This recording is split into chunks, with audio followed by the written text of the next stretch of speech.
Thank you again for coming to this webinar today. It is very promising. We will have a longer session with Svetlana Lupasco today on self-discovery and language learning in the ESL literacy classroom. I mean longer because usually we have 60 minutes, but today Svetlana is going to expand and to provide an expanded reflection on her experiences and challenges and successes in ESL literacy classroom. I will just mention that it was our pleasure to work with Svetlana during our training session. She has proven to be a very experienced and inspiring instructor. She has extensive experience in ESL and literacy classroom, and she enjoys connecting with other educators. She's active Twitter user, and she has her own blog for learners and teachers, and she collaborates with all practitioners in Canada and all over the globe. We are happy to have Svetlana here with us today, and I will just ask Natalia to pass the presenter's rights back to Svetlana. And Svetlana, you can start now.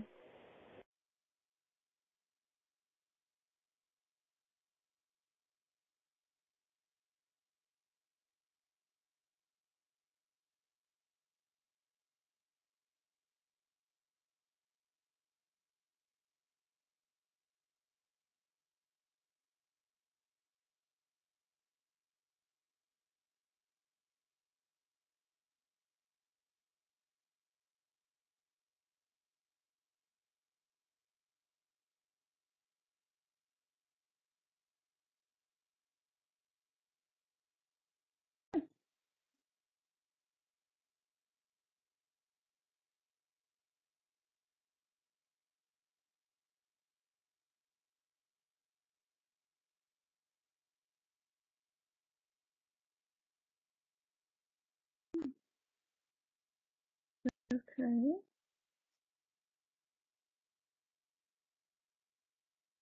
Hello. Hi, can you hear me all right? Can you hear me? If you can hear me, please type in the chat box. I'll really appreciate this.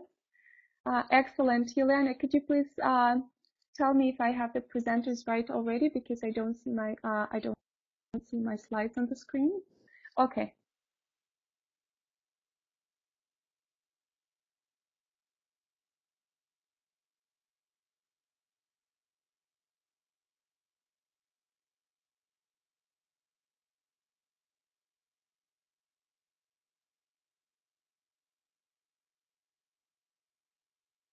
Svetlana, do you need help putting your presentation up?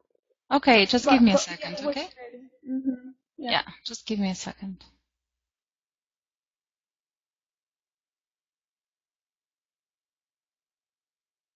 All right. Here it is, and you have your presenter's rights back. Okay. Yeah, wonderful. Thank you very much. I'm sorry. That's totally fine. But no worries. No worries. This is the first time I'm doing this, so please bear with me for the next 17 minutes, I guess. Good morning, everybody. Thank you very much for your interest in today's session. My name is Svetlana, and I'd like to take you on a journey of self-discovery and language learning in the ESL literacy classroom. There are quite a few items on the agenda today, but to begin with, I would like to ask you to type in the chat box where you're from and how familiar you are with the ESL literacy field of instruction.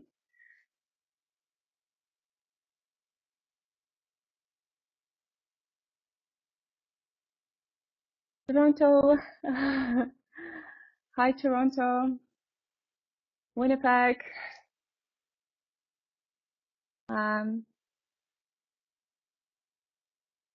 Niagara, great. Whether you're familiar or not with the ESL literacy field of instruction, I hope that today's session may be an inspiration for you to set on a journey of self-discovery in your own classroom, to connect and collaborate with professionals from your own field, and to become a better teacher in your own way. There are quite a few items on the agenda today, but I hope us to be able to touch upon the specifics of ESL literacy and adult learning, creative ways of addressing reading difficulties, developing and building learning autonomy and confidence in your classrooms, a few words on portfolio-based language assessment and blended learning, as well as I hope us to be able to stop and reflect on teacher self, teacher autonomy, collaborative professional development, and tools for reflective learning. A few words about myself. I started teaching ESL literacy by chance, not by choice, but very shortly I found myself deeply in love with it. Although I had already had substantial background in adult ESL, I would say that I needed a lot of support in the beginning. I reached out for help and learned a lot from wonderful practitioners in ESL literacy across Canada and around the world. Yeah, I'm sorry about the webcam. It's not working today, but I hope, yeah, later on you could see me. And of course, I learned a lot from the learners in my classroom. To set the context of today's talk, I'd like to introduce you to my learners. I work with a group of 15 learners at Tonkins Neighborhood Office. I teach ESL literacy, basically at the foundation phase 1 and early phase 2, which would be low literacy. My learners are illiterate in their first language and do not have any formal education. And there is a question for you. What do you think might have caused these learners not to obtain basic literacy skills in their language? Please, if you have any ideas, type the answers in the chat box. What do you think would be or might have caused these learners not to obtain their basic educational literacy skills?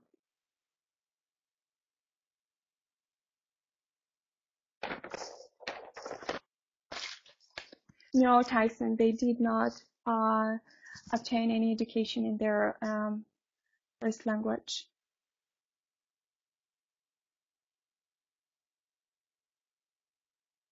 Any other ideas? There are many different reasons. It may be current political or economic situation. Thank you, Natalia. Children were needed to help with the family income. Absolutely. Poverty, war, military, and many others. Unstable political, economic situation. These all are the reasons. And these reasons may go well beyond our imagination. What I want us to remember today is that there's always a reason why a particular learner is in the ESL literacy classroom with us, and these reasons greatly define and shape the learning challenges that these learners might be facing. Learning for Life, and ESL Literacy Handbook. It's an outstanding document developed by the practitioners from Bow Valley College, a center of excellence in ESL literacy instruction, outlines 2 learner groups: Life, learners with interrupted formal education, and mainstream ESL. Mainstream ESL are considered learners who have formal education and are literate in their first language. There is another question for you to think about. What do you think are the differences in learning between learners without basic literacy skills in their first language and the learners who are literate in their first language? Any ideas?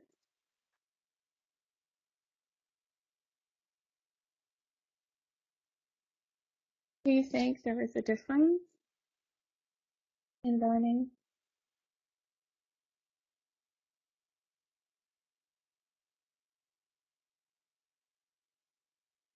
Difficulty in understanding the concepts, absolutely, of written text, the alphabet.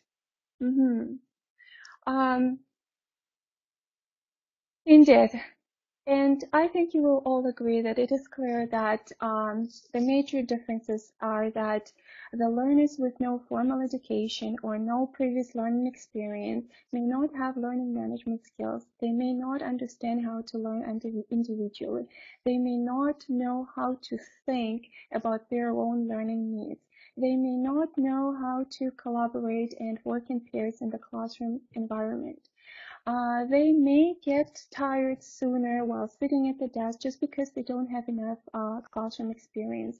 They may need more creative activities and various activities in order to keep themselves engaged and focused on tasks. They may be more orally and verbally and physically oriented in their learning styles. Great. Oh, challenges. Mixed ability and continuous intake. We are all familiar with these challenges, and they kind of became scapegoats when we think about and talk about learning and teaching difficulties. We are all very different, and eventually all our classes are mixed ability. And the key is how we approach this challenge, and I would recommend approaching it as a friend. ESL literacy learners definitely display over-dependence on their instructors. We cannot expect them to know how to learn individually, and this is often amplified with a lack of learning strategies. We often look at their age and we think that the age explains a lot about a slower pace, about learning difficulties, and we are aware of the time constraints because they often have to learn as much as possible in the quickest period as possible so they can go out there and support their family. And there is a question for you. You don't have to answer this one. Look at this picture, the picture that I took in class some time ago. Do you see any of the challenges that I've just mentioned? I bet you don't, because I don't see any challenges. I look at this picture, what I can see, I see learners engaged in reading and writing. I can see learners working in pairs and groups individually. All I can see when I look at this picture are learning and teaching opportunities. So how about considering mixed ability as a great opportunity to develop ability to help and tutor classmates? I use a lot of mixed ability as an advantage. It's a wonderful resource. To develop peer tutoring and study group leading skills in my learners. And I have a few examples for you. And the best part of it is that learners do not need to be advanced in order to be able to help their classmates. They just need to master one little skill or to be in the so-called zone of proximal development. And also, it is very important in the ESL literacy context, they need training, because often if you just tell an ESL literacy learner to go and help a classmate, there is a good possibility that nothing will happen just because they don't know how to do this. So I spend a lot of time of modeling and mentoring and showing them what it takes, what it means to work with a partner, to help a partner learn, and to tutor somebody in class, and it pays off. This is a huge step towards developing their confidence and self-esteem and building their autonomy. It takes time, but it pays off. They quickly pick it up, and I'd like to give you a couple of examples. I have a learner in the class whose expertise is actually the alphabet, and once I trained her to teach new students or to introduce the alphabet to new students, I observed how she would brighten up every single time a new student would arrive into class as a result of a continuous intake. I have another student who unfortunately became disengaged in class because of numerous and considerable learning difficulties that she experienced. And once we were working in the computer room on an online game, very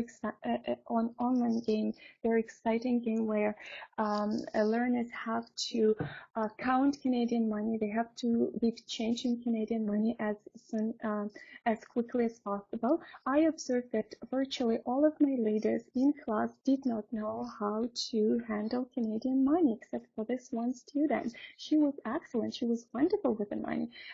this was an opportunity not to miss. So I instantly made her class tutor, and I had never seen her happier than on that day. Her level of confidence, engagement just soared. Tyson, you would be surprised that this could be learners. So Tyson has a question: how new are these immigrants? And these immigrants could arrive a month ago, or I have some immigrants who arrived 10 years ago, but they developed higher oral language skills, but their literacy is still zero in both their native language and English. I think Canadian money, yeah, and they didn't have experience with Canadian money. You're right. I've been thinking about it, and I could explain it to myself just because these are mainly ladies, and because the background and their cultural responsibilities. I think that all the banking and all money handling business is done by their husbands. To move on, I'd like to tell you that before, when I just started teaching ESL literacy, I would be terrified, scared with a continuous intake, and I would blink continuous intake for all my troubles. But now I'm actually looking towards it. I'm so excited to know who's coming to the class. Is it going to be a new group tutor, someone who brings a wonderful extraordinary life skill to build on, or or it could be someone who would highly benefit from our wonderful class leads. Age. Age is not a disadvantage. Age is an advantage. Age is a huge advantage. It brings life experience to the table. And our mission as the teachers is to provide enough opportunities for this life experiences to shine. We all know that our learners are often constrained in time. They have limited time to do both, to develop their literacy skills and learn English. But how about considering time not as a disadvantage, but as an external motivator? And our mission as a teacher would be to nurture this motivation even more. ESL literacy learners don't have learning strategies, so what? How about building new ones? We all know that teaching from scratch is always easier than breaking a habit. Overdependence, is it really a bad thing? How about thinking or considering overdependence on the teacher as the trust that they initially arrive with? And our task as the instructors would be not to disappoint their trust.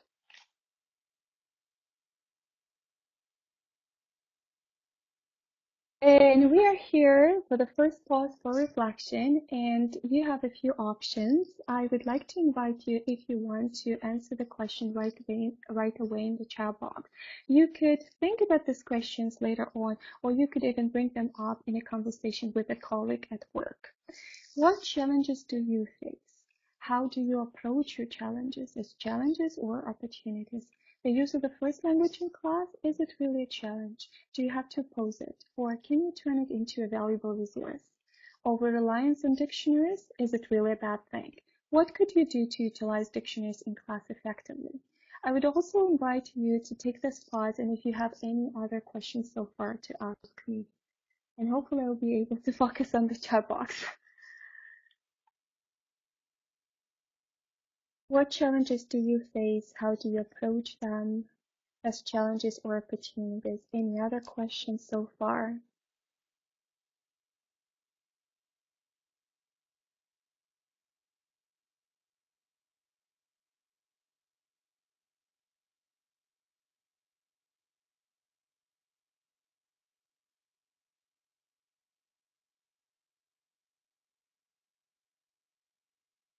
Gornal, using first language in the classroom is a challenge for you.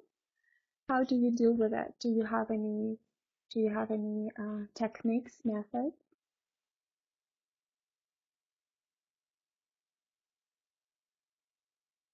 Anyone else?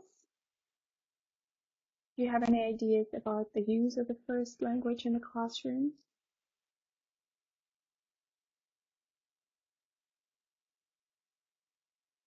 Tyson encourages use of L1 when useful. It's a great strategy. I will be honest with you. 90% of my learners speak the same language, and I do not really consider this a bad thing as a disadvantage. Because I teach ESL literacy, I often rely on the first language in order to explain some concepts to them. But the thing is that I do not speak the same language with them. So what I do, I try to utilize the capacity within the classroom. And due to the thing that classrooms are mainly mixed ability, I try to utilize more experienced, more advanced learners to be my translators or to translate some content to the learners who have just arrived to the class or who are at the foundation stage.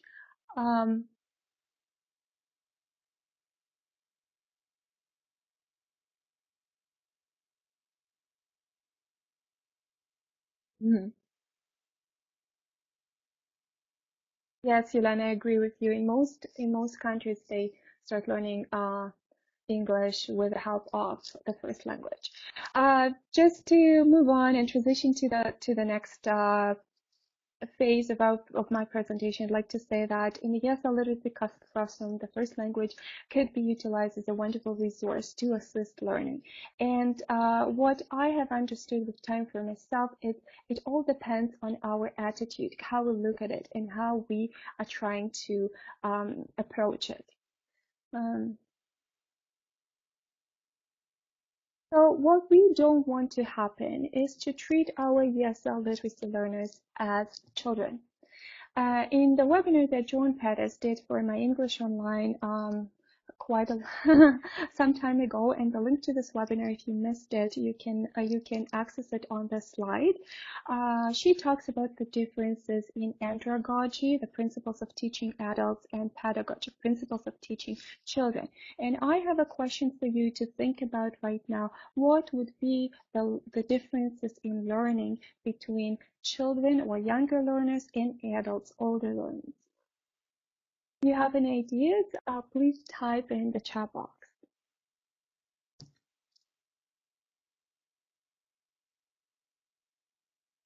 What would be the difference in learning between children and older or adults? Motivation, exactly, Tyson. I agree. Motivation, relevance, absolutely.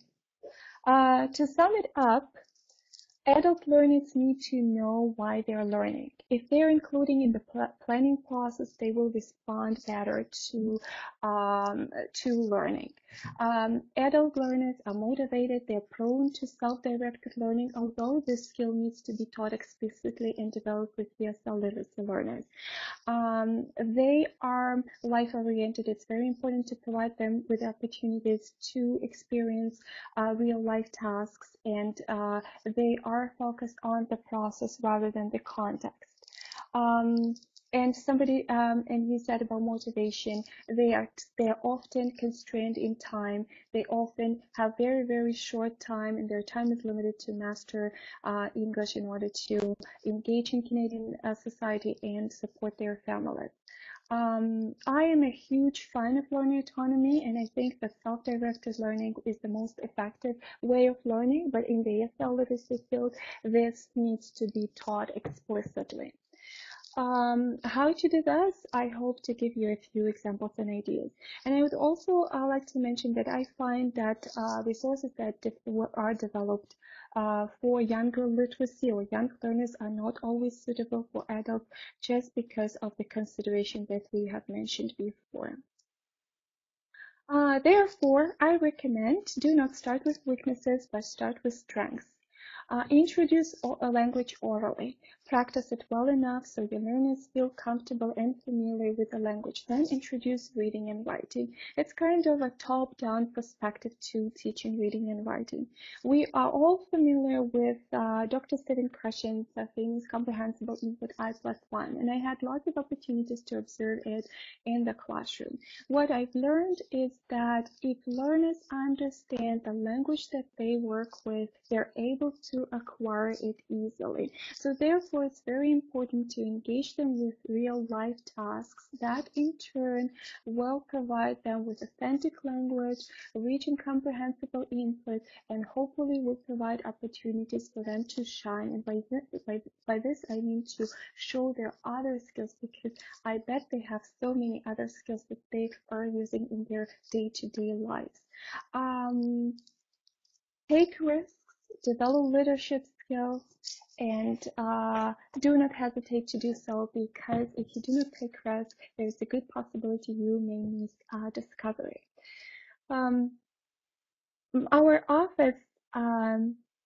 Our office staff slowly but surely is getting used to my learners being around the office all the time. They are going around looking at the signage, asking about time, asking about dates, using the front phone, counting the exits, asking about the stairs, looking for the elevators. And I am well aware of the fact that for many of my learners, that all these activities might be beyond their comfort zone. But as I mentioned before, without taking this risk, we might miss a discovery. And they do not have to be. In order to develop their confidence and to develop their autonomy, they do not have to do it on their own. They can do it together with their classmates. They can do it together with their instructors. The most important thing is to provide them with the opportunity to experience these tasks, and also to set the conditions for their success.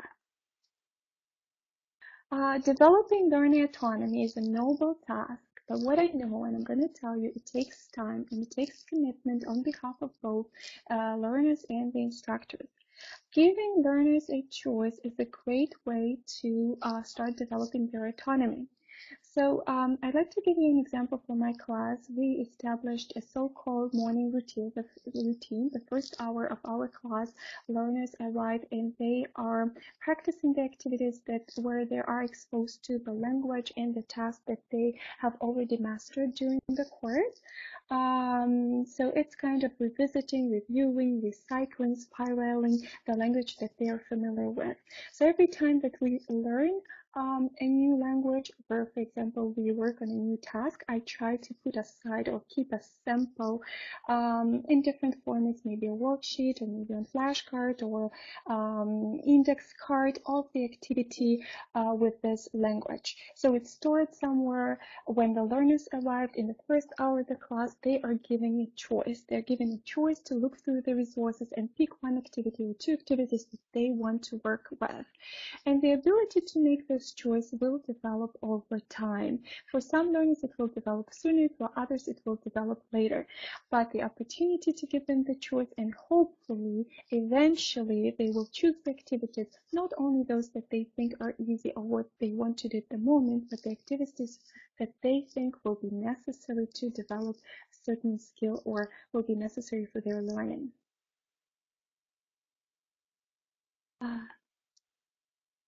So this was the reflection right clicker, and once again, I'd like you to ask me any questions if there are any questions so far, or try to answer my questions. You can answer them right away in the chat box, or you could think about them later, or you could talk about this question with a colleague at work. How do you develop learning autonomy in your class? How autonomous are you as a teacher? What does being an autonomous teacher mean to you? How often do you reflect on your teaching? Do you do it regularly or with opportunity? Do you do it alone or with a colleague? Do you have a favorite tool to support your reflection? I would really, really love to hear what you think.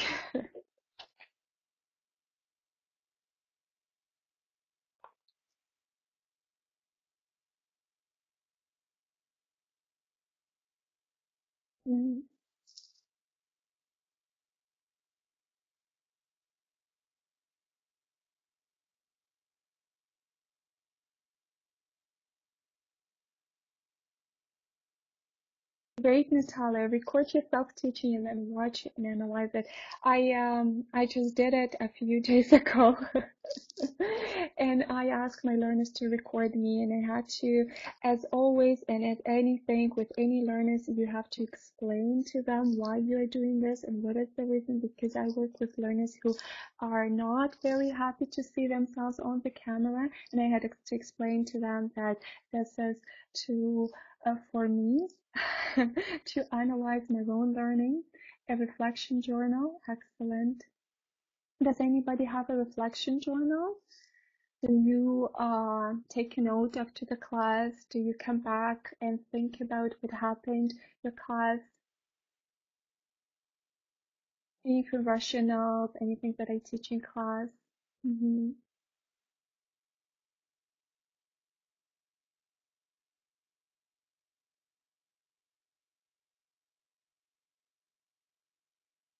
Juliana, ask them one day, so what you want to learn. It's a great technique, but please do not be surprised if for the first few times learners may not be able to answer this question. Minimizing pressure and control. This is a great idea. So what do you think? Should we move on? I think so.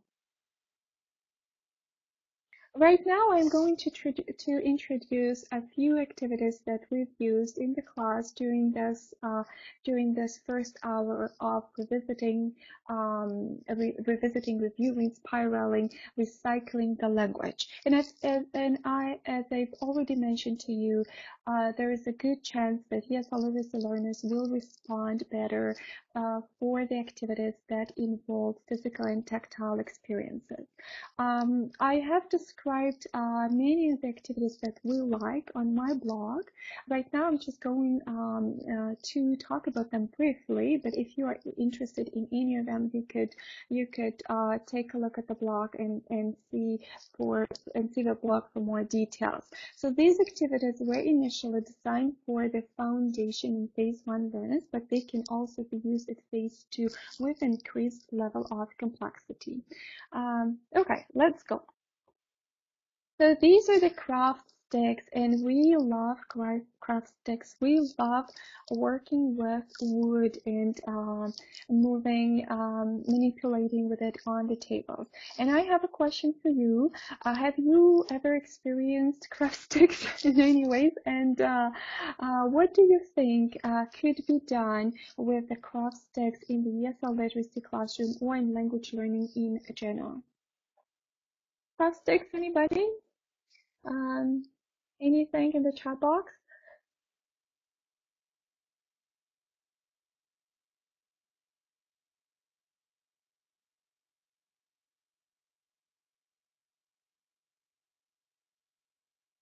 Sorting out words by theme, Yolanda, thank you very much. Actually, yes, learning word families would be a great idea.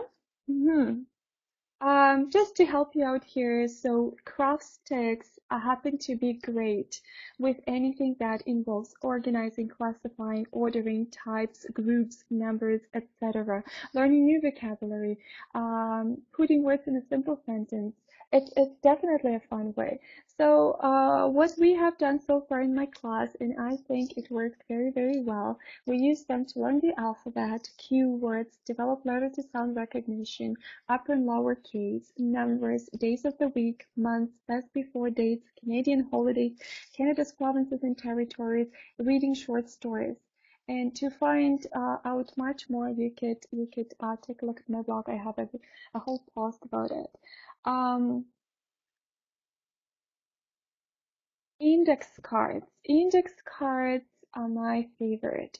There's so many ways in which you could use index card to develop the ability to produce correct word order in a simple sentence in English. You can use them to store reconstructions. There's so many ways that learners can be engaged with the index cards. Just think about it with a simple story reconstruction activity. Some of the learners will be able to reconstruct the story from their memory, or at least try to do so. Others will be able to reconstruct the story with the help of a model or following a model. Others, if it could flip over some of the cards and try to fill in the gaps orally or in written. You can also use index cards with other supports, and as you can see, I've used them with the rods here on this picture. Have you been using index cards so far? Do you have any ideas about using them that you'd like to share with other teachers? I'd like to mention about one thing here. Once you start building your resources, you will have to be very, very careful about the storage system that you establish. And what I recommend doing with the index card is to provide a Ziploc bag for each, set, and then to have one index card with a story or with the instructions of the task or exercise on it for the instructor to reference or learners to follow. And then also I would provide a number and a shortened name of the activity on the verso of each card. When learners start working with them, there is a good possibility that they may mix them up, they may lose some of the cards, and it's always a good idea if you can take a look at the card and see at once where it belongs. Another resource that we've been using in class is the Cuisinary Lab. And I would like to mention one thing that I do not always use it in class. I use it with only special cases when learners need a greater support in developing their memory skills or supporting developing their initial reading skills.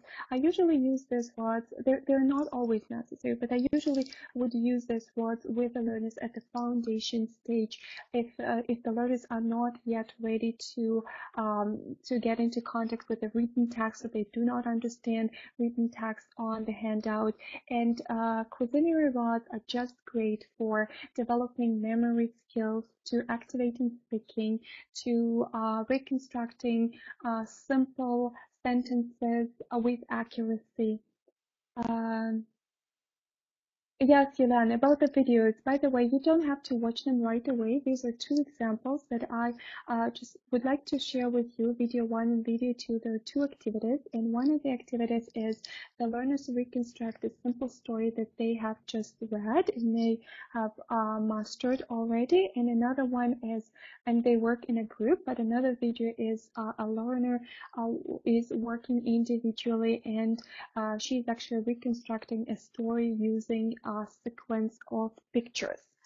There is a quick note that I want to mention about Cuisinary rods, and I'm not going to go into details right away. If you are interested, there is much more on the blog, and you could watch the videos and probably do research on YouTube about how other teachers are using them widely in EFL, ESL. But what I want to say is that with the rods, and as with anything else, any other tool or resource that you might be using, you have to prepare learners to be able to work with these resources.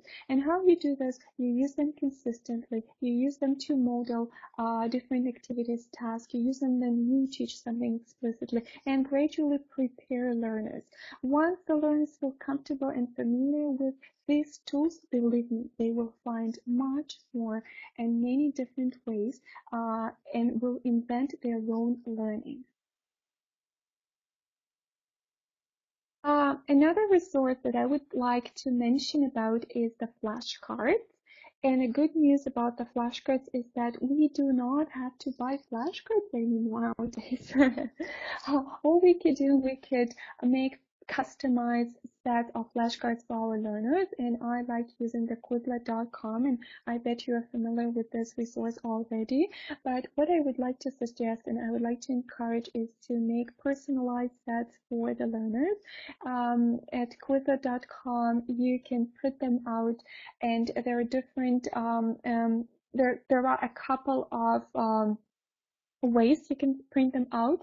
And what I would do, I just print them out, bring them to the class as a worksheet, and give it out to the learners, and the learners are responsible of making their own flashcards. They will cut them and they will sort them out and they will put them into their envelopes. And personal sets are just great because you can play bingo games, you could take them home and you could practice learning with them anytime, anywhere, in the class, out of the classroom, with your children, and anywhere else. Oh, Gonal, then I totally recommend check this out, and I'm sure you will find how to use it with your class. Rubber bands. Okay, this is my favorite, and I would really like to ask you, what do you think about rubber bands and how could you use them in class? And do you use them in class? Anybody? Rubber bands?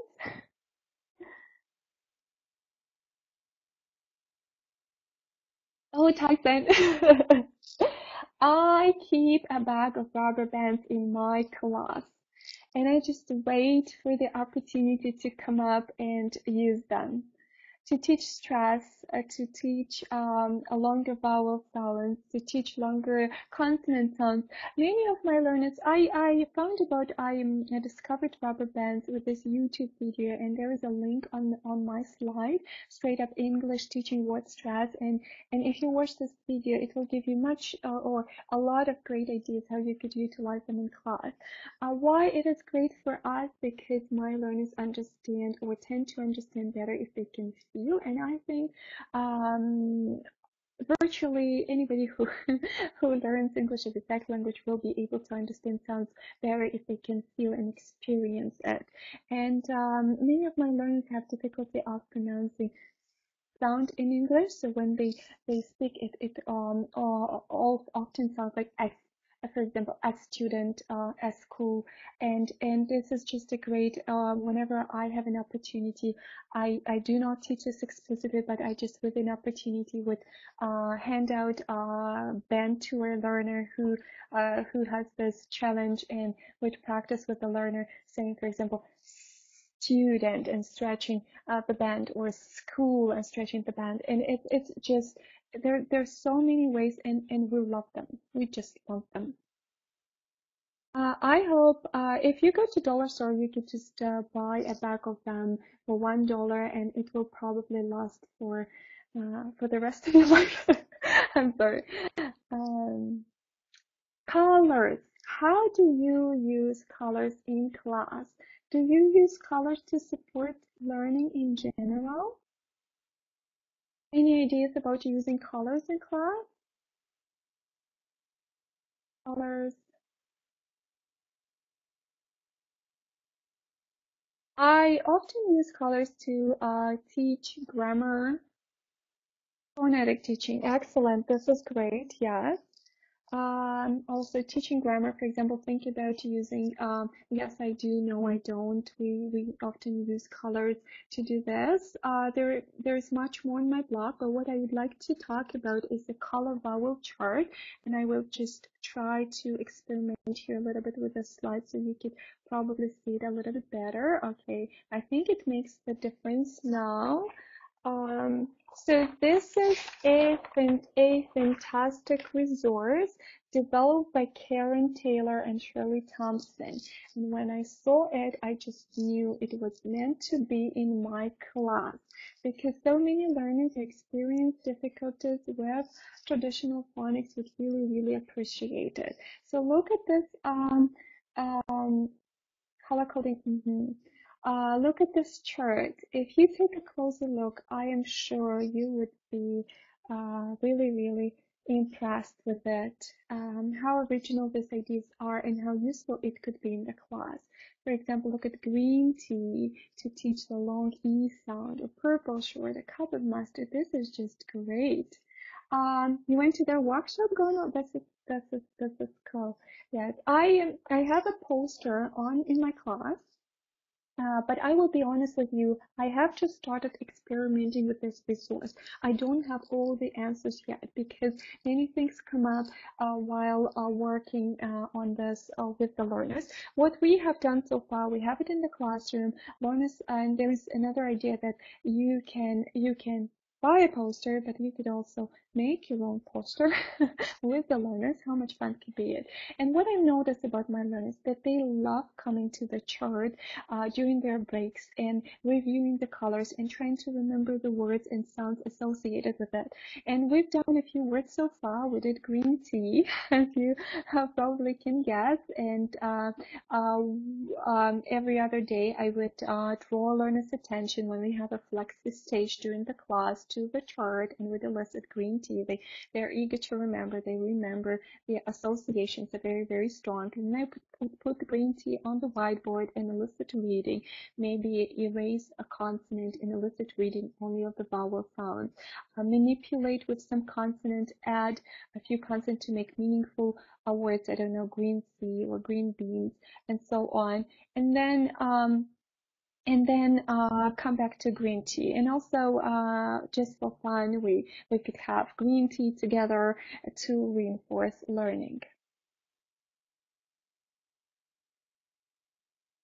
Yeah, Tyson, it could be confusing with words longer than one syllable, but I would use this just for vowel sounds and in one syllable words.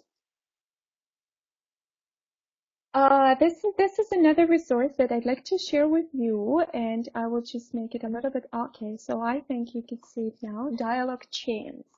I think searching for the right resources or materials for our learners, we at least once try to create our own resources. And this is the case when I try to create a reader for my learners.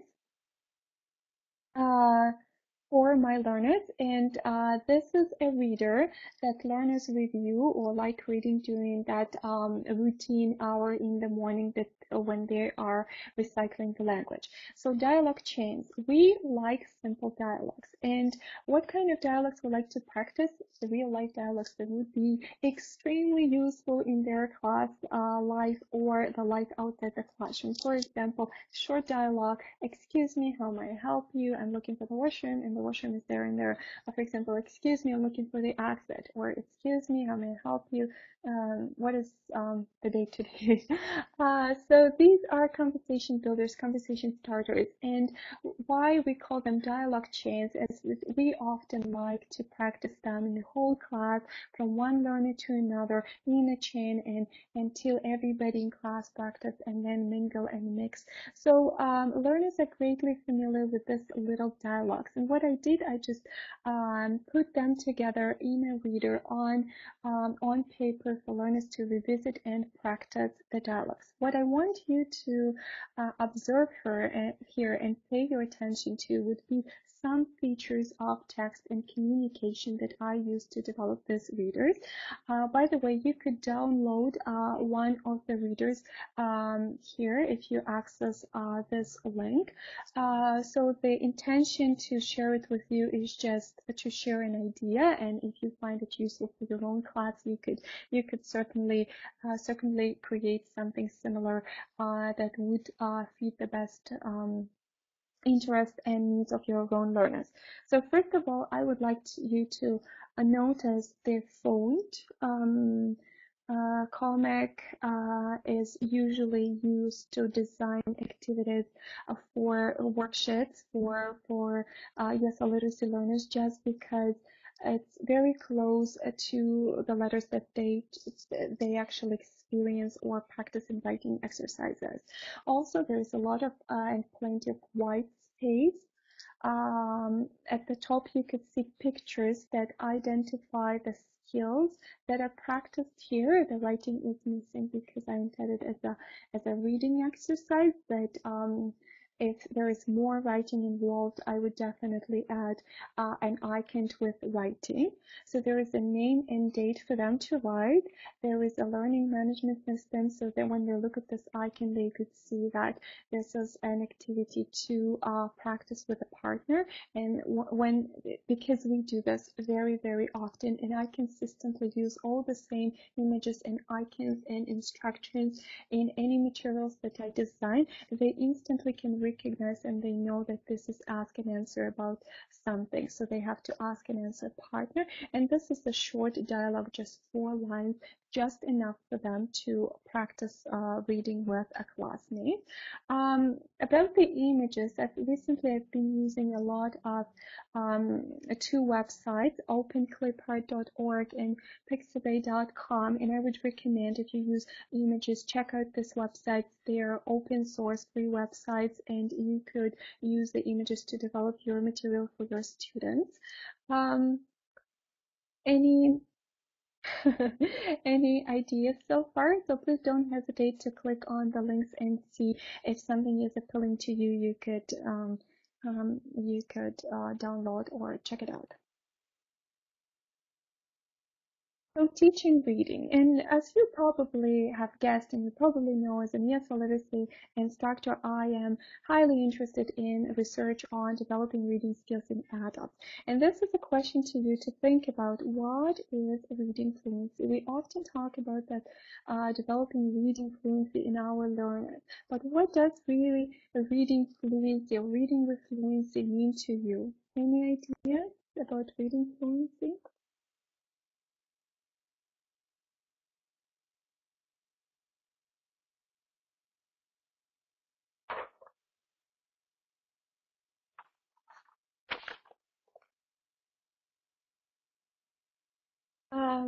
Reading fluency.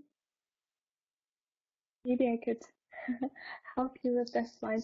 Reading fluency means reading with comprehension and speed. So what this means that it's very important automaticity, Juliana. Thank you very much. Yes, Gonal, I will be sharing all the resources with you later on. So reading fluency means reading with comprehension and speed.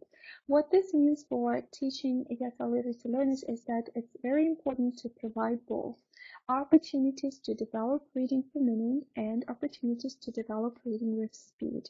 There are two mainstream approaches to teaching reading, and I am sure you are well familiar with them: bottom up and top down. And bottom up would be spelling to sound recognition phonics, and this is the way that you probably learned to read in your first language. And top down, this is an approach which focuses on the whole language, focuses on the meaning of the word, and then zooms in into single words and decodes sounds. I would be honest with you, from my experience, my learners in the class do not often respond very well to teaching, to learning with phonics, because what I've noticed that they respond better to the words that they know and they understand, and the top-down approach would be my favorite. However, neither of them is enough. Both of them are very important. So what I would recommend integrating the approaches and make sure that there are enough opportunities for learners to experience both of them. How you could do this? You could do this focusing on reading fluency. Teach learners to read strategically. Teach them to identify and observe the meaning and decode the meaning, decode the words from the context clues. Teach them to learn and read with sight words. And also provide a lot of practice to develop, as Juliana had mentioned before, provide a lot of practice to develop automaticity in reading. A very, very simple example, a bingo game. For example, speed reading. And this is a question that I'm just thinking about this. Do you ever time reading in your class? Do you do you use speed reading exercises in your class? Yes. Okay. Excellent. Great. I would like to share with you two resources, and one of them is free, ESL literacy readers.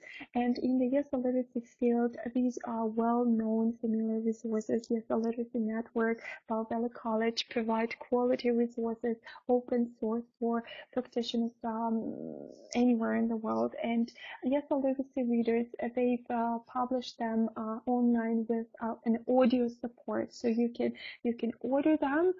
Or you could just print them out for learners to enjoy, or you could use them as an activity in the computer lab where learners can read the books and read along with the sound. Another resource that is maybe less familiar is New Readers Bookstore, and I checked their booth at TESOL Ontario's conference, and this resources would be great if you are intending or you plan to establish a library for your ESL literacy learners. And New Readers Bookstore that provides quality readers for adult ESL, for adult learners, immigrants, and say immigrants just because when I looked at it, the content would be relevant for someone who has recently immigrated to Canada. So check them out. But at the same time, while focusing on teaching reading and teaching fluency, teaching meaning comprehension, do not forget about the thing that this is very important to provide the opportunity for learners to experience reading with fluency. And how to do that will be on the next slide. Guano, how would you promote extensive reading? This is a great question. By the way, I would say that the answer to this would be if you really want to develop a habit in your learners to read for pleasure, I would say this is very important for them to experience pleasure of reading first. And I hope to be able to answer this question on the next slide. So building confidence. Research tells us that ESL literacy learners often arrive in the classroom with low self-esteem and with very low confidence. And unfortunately, I will have to be honest again with you, many of my learners think and tell me that they're not good at learning. They're not good at reading. And this is a huge obstacle in the way of developing their confidence. So what I would recommend is that it's very important when you design materials, when you choose materials for learners, when you prepare tasks for learners, create the environment for learners to succeed. And the environment would be provide a routine, provide the materials that that are familiar to the learners, provide consistency in tasks and activities, support the learners so learners are meant to succeed in their learning and their reading. Recycle and spiral the language that they have already mastered. Crave and Stoller researches in reading as a second language, reading skills in English as a second language. They mention a lot in their articles, in their books, that it's very important to make sure that you provide the texts and reading materials that learners have already mastered. And why? Because you want them to enjoy themselves reading with comprehension, to enjoy reading what they understand, to enjoy reading with speed. And that's why we have this morning hour, the routine where they could choose an activity and they can read something that they are highly familiar with just for pleasure. And this is where you come in with these readers that are relevant to their experience, are relevant to their lives. The readers that I give you an example with Bow Valley College, and there are many more resources. If you could contact me after the session, I would be able to share many more resources that I have that are featuring on or focused on the experience that learners may have in Canada. So do not forget to celebrate. Do not forget to point out to the success that learners experience. Do not forget to ask them how they feel about their success.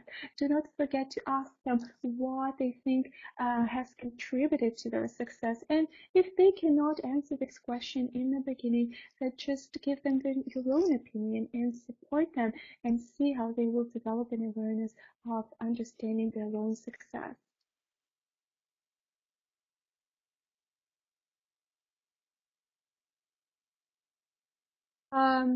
Gono, I agree that they do not have habit of reading for pleasure, and I would say you could motivate it, but you will have to build it step by step, and it will take time.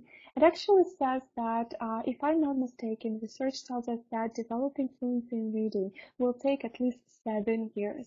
And of course, we do not have this time with adult ESL literacy learners. But I think one of the answers for us would be providing them with the materials that are relevant to their life, providing them with the stories or readings, building readers for them that would be useful for them in their life. And believe me, if students feel that this is the information they can take right away and use it in their life outside the classroom, they will start reading it. Oh, finally, a pause for reflection. Once again, feel free to answer this question in the chat box or think about them later, ask me any other questions, or talk about this with a colleague next time during the lunch hour. Hopefully they do not get angry with you. How confident are you as a teacher? Do you let yourself to experiment, to be creative, to be wrong? Do you feel proud at times, most of the times? Do you second guess yourself? What does confidence in teaching mean to you? I would love to hear any of those answers. Any of that answers, sorry.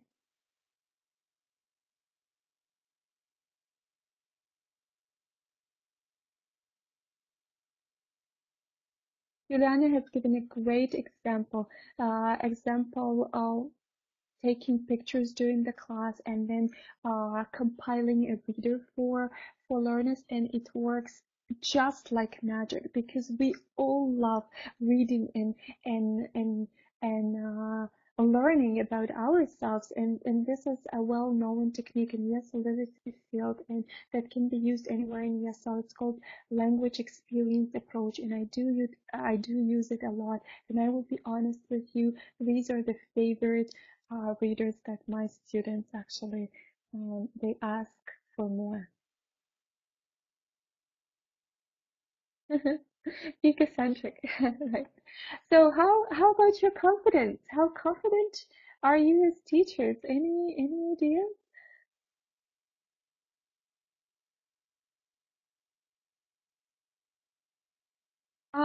There are many ideas that you can use learning experience approach, Gono, and it could be done during the class. This is what I do. I use it to document learning and teach them about learning interactions in class, about learning management, about portfolio-based language assessment, all these tricky things that might be scary and difficult at the level of the ESL literacy learners. But the things that new teachers start with would be taking learners to a field trip, take pictures during the field trip, and then revisit those pictures during the class, create a story together, type it, and then print it out with pictures for each learner to have as a record, as a book, as a reader. And believe me, if you do something like this will be cherished, this will be loved, and they will read them by themselves. They will take them home. Believe me, they will read them with their children. They will be happy and mm, and proud. All right, let's move on. Finally, portfolio-based language assessment. Hi, Tyson. I know you like this topic very, very much. As you can guess, portfolio-based language assessment takes a lot of time, commitment, consideration, and more than this, careful planning in the ESL literacy classroom. It introduces many concepts that may be difficult, challenging for learners to comprehend. Um, but I personally believe that this is the most accurate and valid way to perform assessment in a mixed ability low literacy class, because the progress that learners make at this level is often in a very, very small increments and may not be visible or measurable by any other traditional standardized testing means.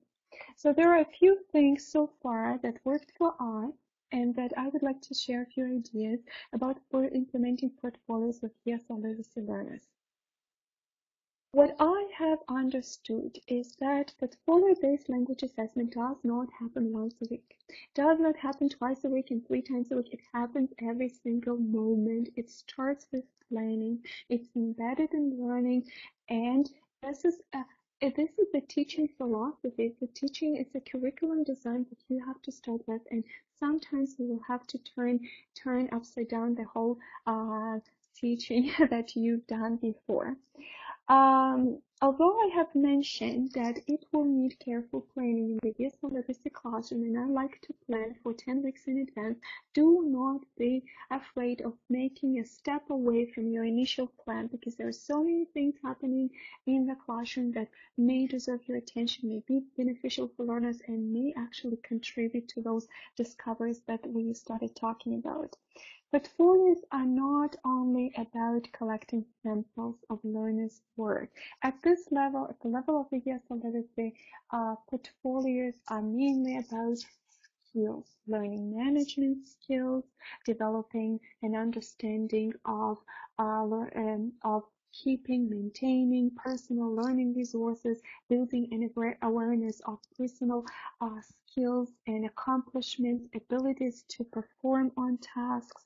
And one more idea here would be that most likely at the foundation in phase 1 phase, learners will not be able to transfer strategies that we teach them in real life. Skill transferability is something that you will need to teach explicitly in your classroom. I'm going to move on right now to the next slide. And as a means of developing a self-directed learner, we like to use self-assessment and peer assessment to develop learners' ability to understand their learning deeper. But once again, please be mindful. Self-assessment or peer assessment does not mean that ESL literacy learners have to be on their own and have to do this on their own. Everything starts with training, strategy training, modeling. I spend a lot of time showing and mentoring and demonstrating what self-assessment is and how peer assessment is done, so learners can transfer their skills and try while I'm working with one learner, try and try this practices with their classmates or colleagues. What I'm going to do, I'm going to just briefly show you a self-assessment checklist that we use for reading activity, and I will try to make it a little bit more accessible here. Sorry about that. So once again, I would like to draw your attention to some features of communication that are present on this self-assessment reading checklist or yes/no answer sheet. So can you see this little image of the person reading a book? This is what I consistently use an approach of developing learners understanding what they're doing, what skills they are practicing, how they are doing this. They also have to write each time their name and today's date, and I do this, of course, for records, but also to develop their ability to write this with automaticity. So what they have to do, they have to answer this question, and because you may be wondering, this is phase 1 learning, maybe too high for them, they do not have to read the statements. The statements can be read out by the instructor or can be read out with a partner. Yes and no questions would be the most familiar questions for ESL literacy learners, because many of the reading comprehension activities are based on this design. So I decided to use them to provide them with an opportunity to experience a familiar tool while they have to complete a self-assessment. And they have to choose the task. It's easy, it's okay, or difficult. And I also have a box that says I have a problem with, and they have to identify their problem. And for those of you who do not have experience in teaching ESL literacy learners, I would say identifying a problem is a challenge. This also needs to be taught explicitly, and this will take time for learners to figure it out, because when you ask them about the task, how difficult it was, they would surely tell you it was very difficult. And you would say, what was the most difficult in it, or what was the problem with the task? And they would say, everything was difficult. English is difficult. And what you want to do, you want to provide them with the opportunity to develop their ability to identify some aspects that are difficult for them and to target their learning to certain things. So I'm going to move on to the next slide here, and this is just a picture here for you to see that two learners are performing their peer assessment, and it is done based on the self-assessment that I help them to perform. Conditions for success. Developing materials that enable learning autonomy is very important. So what I want us to think about and remember from this webinar, when you develop any materials for your learners, you have to start with conditions for success. You have to think, will this material enable my learners to learn, read, understand, complete the task? And this is a great quote here. If they cannot do the worksheet, they don't need it. If they can't, it won't help them. So if you ask me, how do we do this? How can we set the conditions for success? The things that worked for me was consistency in approach. I use the same tools, the same icons, the same markers, the same context clue consistently throughout materials to help learners understand what they're doing, how they're doing, and also, of course, Canadian language benchmarks align. So if you work in a link program, if you work with Canadian language benchmarks, and if you work with learners at a certain Canadian language benchmark, I would recommend going back to the document, checking out what is recommending, and seeing if you are let's say, if you are observing this criteria.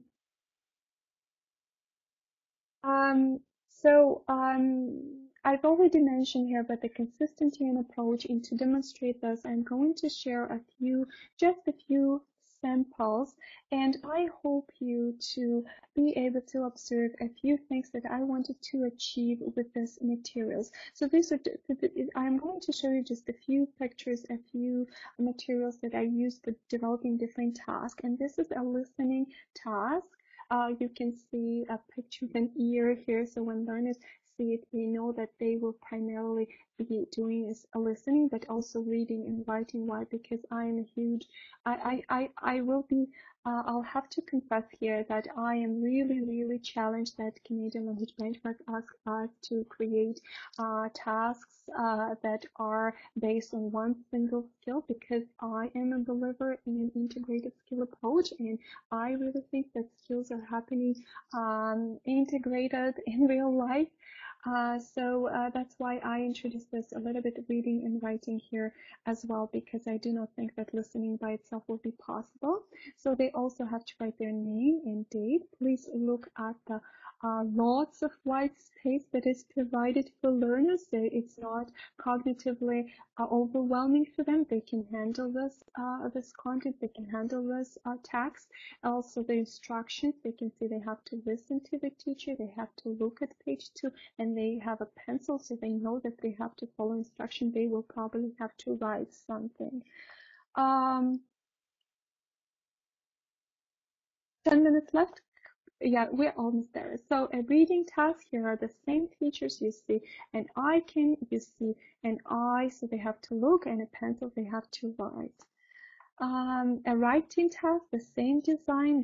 All of these are very familiar to learners, and what I believe is that if they are consistently used, the learners will be able to work on these materials, on these tasks independently. Familiar elements and filled in. This is a sample of the checklist. I am just experimenting here. I'm sorry if you have any feedback. You could definitely share it with me. But this is what I usually do with my class. They have my checklist and they have to put a check mark. And the language that you see here is simplified for my learners to understand. And this is basically for me. I just check what a competency has been practiced here. So if you would like to connect and share any ideas how you do tasks and checklists or assessment with your learners, I would just be happy to do that. A pause for reflection, one of the final pauses. If you design your own materials, have you ever shared them, and where, how, and do you think about conditions for success? And I would like to invite you to, to think about it maybe a bit later. So we could, Juliana, could you remind me how much time we have left so I could just fast forward a little bit? Is this almost there?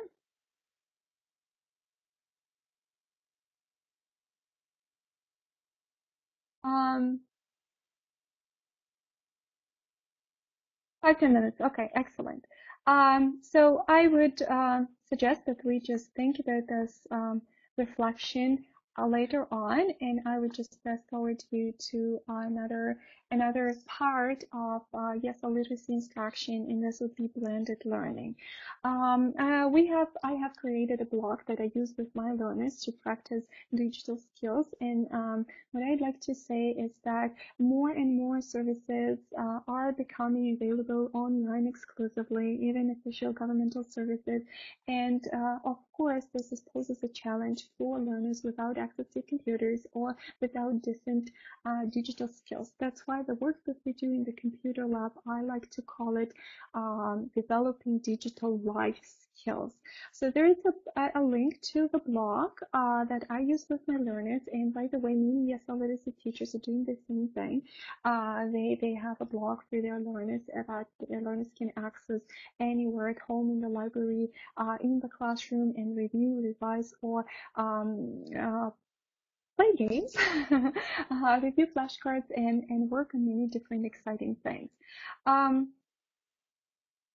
A few pointers here, a few key moments that I'd like to share with you is that I do not post anything new on the blog that learners are not familiar with. All the activities, all the new posts that I just put a link to for learners to access is based on the language that they either ask for or we practice very well in the classroom and they're familiar with. It is done with a purpose because for many of them, computer experience is not, computers are not that familiar. And for many of them, computer may cause fear and panic, and many of them would be shaking sitting at the computer. So what you want to create into what message you want to convey is that the computer is a friend. This is a very wonderful resource tool for them to learn even more. That's why everything we do in the computer lab is not scary, it's not frightening, it's accessible, they understand, and it's based on the idea of comprehensible input I+1 once again. So I use a lot of learner generated content. What this would mean, the content that we create in the classroom, and then I just transfer it online and share it with the learners. What I want you to think about and maybe share with me is take a look at the link that is here. This is task-based learning. This is a page on my blog that I love using with my students, with the learners. And this is an idea of using the websites that are very important or what we all use in our daily life in order to develop both digital life skills and also develop their English.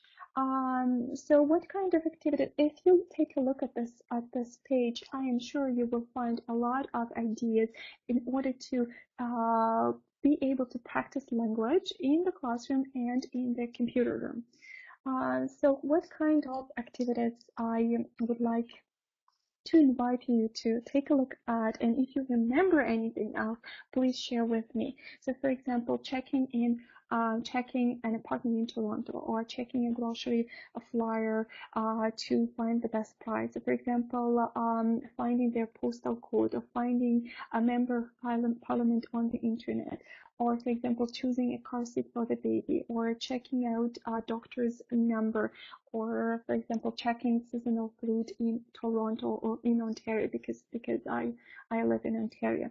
There's so many ideas, and I would like to mention that you will find many resources that are concerned with health and women's health and women's violence helpline. And these resources were shared with me by excellent ESL teacher who connected and wanted to collaborate with Cynthia after one of the TESOL Toronto's events that I presented at. So this is one example of the teacher collaboration. When an instructor shared something with me, I shared it on the blog for my learners and many other teachers who also like using this material. And now I'm going to share it with you. We're almost there, and I just like to finish our webinar with the following. And if you do not mind, I will just read out this last part. Is there a best method? Research says there isn't. Different methods have proven to be effective with different students. The best thing to do is to develop professionally in order to become the best teacher that you can ever be for your own students in your own way. Do not be afraid to experiment. Share your concerns, ideas, success. You might be surprised how many other teachers may be interested in your experience. We have talked a lot about developing learning autonomy, but the teacher autonomy is not less important. The teacher autonomy is expressed in the ability to face challenges, take decisions, reflect on the results, share with others, and become a better teacher in your own way. The best resource that teachers have is each other. Feel free to connect, collaborate, and grow professionally.